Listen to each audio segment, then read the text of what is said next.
नमस्कार मंडळी, मी प्रतीक्षा पुन्हा एकदा आपल्या सर्वांचं आपल्या लंबोदर किचनमध्ये खूप खूप मनापासून स्वागत। तर आज मी तुमच्यासाठी घेऊन आले अगदी चविष्ट दाटसर अशी साबुदाणा खीर रेसिपी।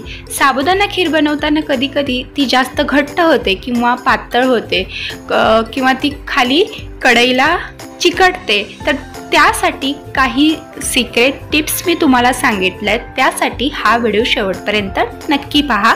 तर चला तर मग रेसिपीला सुरुवात करूया। साबुदाणा खीर बनवण्यासाठी सगळ्यात आधी आपण एका कढईमध्ये 1 मोठा चमचा तूप घालूया। तूप हलकंसं गरम झालं की यामध्ये आपल्याला काही ड्रायफ्रूट्सचे तुकडे घालायचे आणि हे अगदी मंद आचेवर आपल्याला फ्राय करून घ्यायचे। तर हे बघा, अर्धा मिनिटानंतर तुम्ही बघू शकता याचा जो रंग आहे तो अगदी तांबूस झालाय। तर यामध्ये आता आपल्याला 1 मोठी वाटी भिजवलेले साबुदाणा घालायचे। तर हे मी 2 ते 3 तास चांगले भिजवून घेतलेत। जसं आपण खिचडीसाठी साबुदाणा भिजवतो अगदी त्याच पद्धतीने आपल्याला हा साबुदाणा भिजवायचा आहे। तर आता आपण 2 ते 3 मिनिटं साबुदाणा तुपावरती चांगला परतवून घेणार आहोत। तर असं केल्यामुळे काय होतं, खीर जी आहे ती अगदी तळाला चिकटत नाही।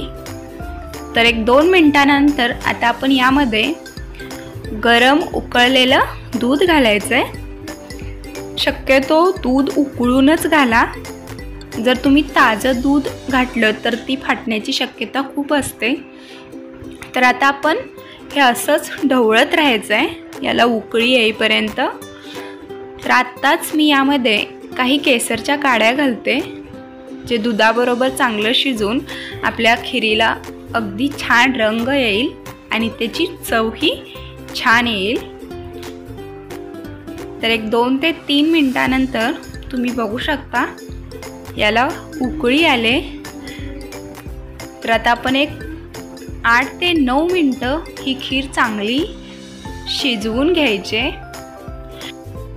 तर याआधीही मी तुम्हाला खूप साऱ्या उपवासाच्या रेसिपी दाखवल्यात, त्या तुम्ही नक्की बघा आणि ट्राय करा।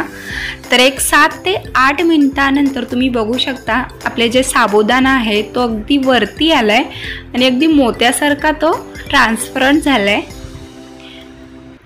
तर आणखीन 2 मिनिटं आपण हे शिजवून घेऊया।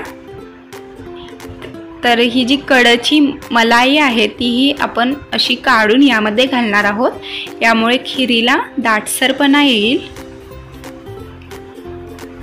तर आता आपण यामध्ये 1 सपाट वाटी आपल्याला साखर घालायचे।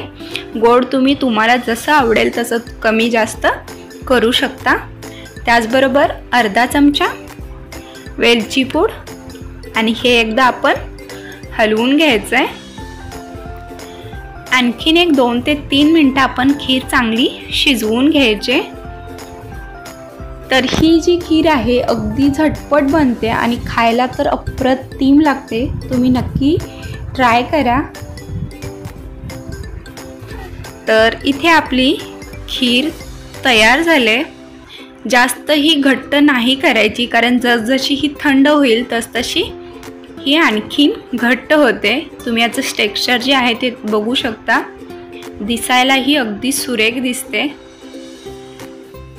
अगदी जास्त पातळ नाही आणि जास्त घट्टही नाही आणि खाली सुद्धा अजिबात चिकटलेली नाही। तर गरमागरम स्वादिष्ट, चविष्ट आणि पौष्टिक अशी ही आपली खीर एका डिशमध्ये आपण सर्व करूया। तर आजचा व्हिडिओ तुम्हाला कसा वाटला हे कमेंट करून नक्की सांगा। व्हिडिओ आवडल्यास लाईक, शेअर आणि सबस्क्राईब करायलाही विसरू नका। पुन्हा भेटूया अशाच एका नवनवीन रेसिपीसोबत। तोपर्यंत धन्यवाद।